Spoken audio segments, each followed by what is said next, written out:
If you still do not believe us that APC is very much afraid of Peter Obi come 2027, if you still do not believe us, this video will explain few things to you. What puzzles me is, why is Festus Kyamo and some other APC members intentionally campaigning for Peter Obi? Could this be a reverse psychology? Why are they always talking about how Peter Obi will win and how Peter Obi will not win if Peter Obi becomes a VP to Atiku? That three demographic vote block or vote count will pull out the Obident movement, the Christians, and which one again? In fact, make on a calm down, watch this video, because I'm beginning to examine this approach of APC from a different dimension. Something is beginning to tell me that this is a reverse psychology. In fact, make on a watch this video, because any interview now will happen for Channels Television. If they don't bring Peter Obi inside, that interview know the trend. More now listen. Nostradamus at this time. Nostradamus. Because don't forget that I have been back-to-back chief spokesperson to two presidents. And I know the demography very well. If anybody claims to know that demography, and on this your program, go and play back my tapes. I told you exactly what was going on in 2019 in terms of where we're going to lose, where we're going to win the numbers. In 2023, I told you exactly what was going to happen. Play back my tapes on this program. So you can call me a Nostradamus, a political. I told you, and we have looked at we are going to work hard. So this is not a program of chest beating and all that. No. We like what is happening. I like what is happening. They are putting us on our toes. So it's going to make us work harder. But the numbers are not looking good for them. I'll tell you something. This so-called edits they are forming, whoever they bring, I want to give you small expo, but it's an expo that will not help them. Either way, in 2023, you know, what they are working on is that they want to bring Peter Obi and Atiku together, and so join those numbers. And so if they join those numbers, it beats our 8.4 million votes. Zebudaya will say, foul. Let me tell you why it is wrong. Peter Obi, if you make him the deputy to Atiku, there were three demographic factors that delivered Peter Obi in 2023. Let me tell you those three demographic factors that three will collapse. One, the other candidates were Muslims.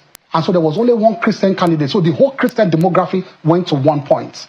The second demography that was that the Southeast felt cheated, and so the Southeast all went to 1 point because of that demography of only one Igbo man, only one Christian. And the third demography was, of course, the obedient young Nigerians coming up who felt they were angry, they wanted a younger person and all of that. All the other candidates were older than him. So those three demographics delivered that 6 million vote he had in 2023.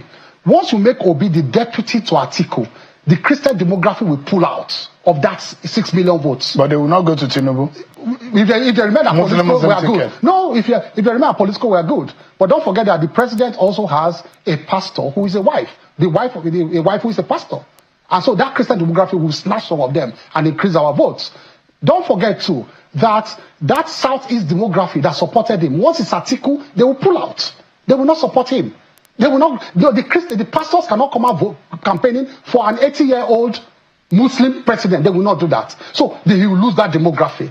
If it is the other way around, you put Peter Obi as the candidate and you put Atiku cannot even be the vice to start with because he has done 2 terms as vice president. So he cannot do as vice president again. If you put Peter Obi this time as a candidate, he cannot penetrate the north because we have our structures in the north. We have governors, we have senators, we have all the structures. And Buhari has died with 12 million votes. We have the structures there who are Buhari's people in the north. And those who are speaking Hausa at the barrier, they are no longer following APC. I will show you tapes of people who are saying that they will follow APC. We're totally out of You don't carry tapes to say of a crowd saying that you will not follow APC. We have tapes of people saying they are singing.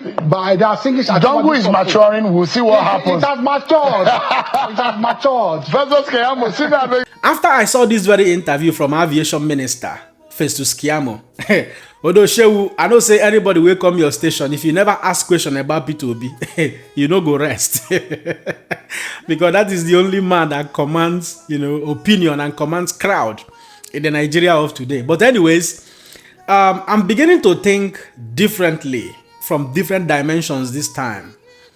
Festus Kyamo has said this in a write-up before in X handle when the coalition was announced, saying that if Peter Obi becomes a VP to Atiku, that Peter Obi will lose the 3 demographic count he outlined in that interview. And I'm beginning to ask myself, What is the reason, the intention behind such a write-up and consequently this very interview now? What are they saying? If you watch closely, when he was asked, what if Peter Obi now becomes the ticket holder, the flag bearer of ADC? He didn't explain further into that. He only said that Peter Obi cannot penetrate the north because we already have a structure there. He didn't explain as much as he did when he talked about Peter Obi becoming a vice president to Atiku. Having said that, I would not say that I can sense fear in the camp of Alhaji Bola Tinubu. I'm not sensing it. I've always known that there is a very big fear in the camp of Tinubu. Yes. And this is the reason why I have been very resolute about this ADC coalition. Yes. Coalition is the only platform that will remove President Bola Tinubu. Sincerely from my heart, I do not intend Peter Obi to go back to Labour Party and contest for president, while Atiku or while ADC front a different candidate. That could be the game plan from APC, from what I'm seeing so far. Let me also give you another expository. A news started trending some hours ago that INEC has recognized Usman Nenadi's chairmanship as the national chairman of Labour Party. Don't forget that after court ruling, INEC was still recognizing Julius Abure as the national chairman. They refused. I don't know why it took them so long a time before they finally begin to recognize that faction of Labour Party as the national chairman, which is where Peter Obi belongs. Although some news handles are saying it is not true. But according to this day, they published that, according to the record reviewed by INEC in Abuja, that Julius Abure has been removed from that list. Now you begin to ask, why did INEC suddenly started recognizing Usman Nenadi as the national chairman of Labour Party? Is it not an intentional decision here now in order to lure Peter Obi back to Labour Party so that he will contest again as a sole candidate without the coalition? Don't forget that the Vice President, Baba Ahmed Dati, is making a frantic effort to unite Abure and that of Usman Nenadi. Now, my fear or my speculation is that APC is currently doing a very beautiful groundwork, a very destructive groundwork to lure Peter Obi back to Labour Party so that he will contest while Atiku contests alone. If it happens that way, the result of the election will be the same with that of 2023. Yes, it will be the same. So, if INEC now suddenly begin to recognize Usman Nenadi as the Labour Party chairman, what has changed? What has changed? Are you thinking what I'm thinking? The state capture. The state capture. That our INEC is not even independent, just as the judiciary we have in Nigeria. So, APC is currently in a comatose, in a very big confusion, trying to devise a lot of divisive means to distract the mission of removing President Bola Tinubu come 2027. And I can tell you, and that is the singular reason why Festus Kyamo is saying all of this.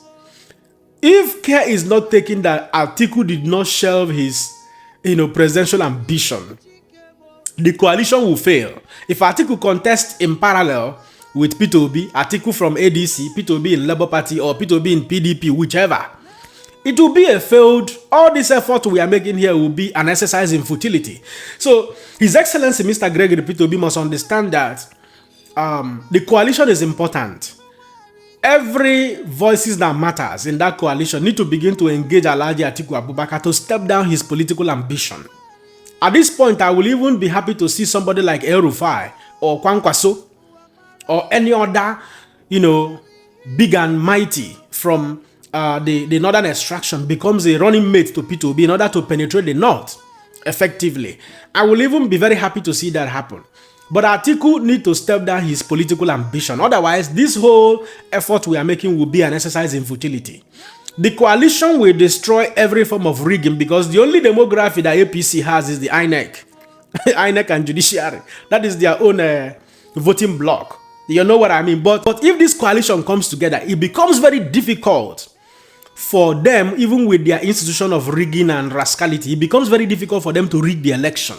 Because the numbers that will be coming in from that voting will be, they will be overwhelmed. So at this point, I sincerely want to get your opinion. Why do you think that Festus Kyamo is making or was making that statement? What do you think that is happening in the camp of the APC, the camp of Alhaji Bola Tinubu? And what will be your advice to Peter Obi, to the ADC coalition, and to concerned Nigerians like you and I, who are gearing up to see a new Nigeria under Peter Obi? At this point, I'll allow you guys to be the judge. Don't forget to let me know what you think in the comment section and share this video. Man, another person, Siam. God bless you.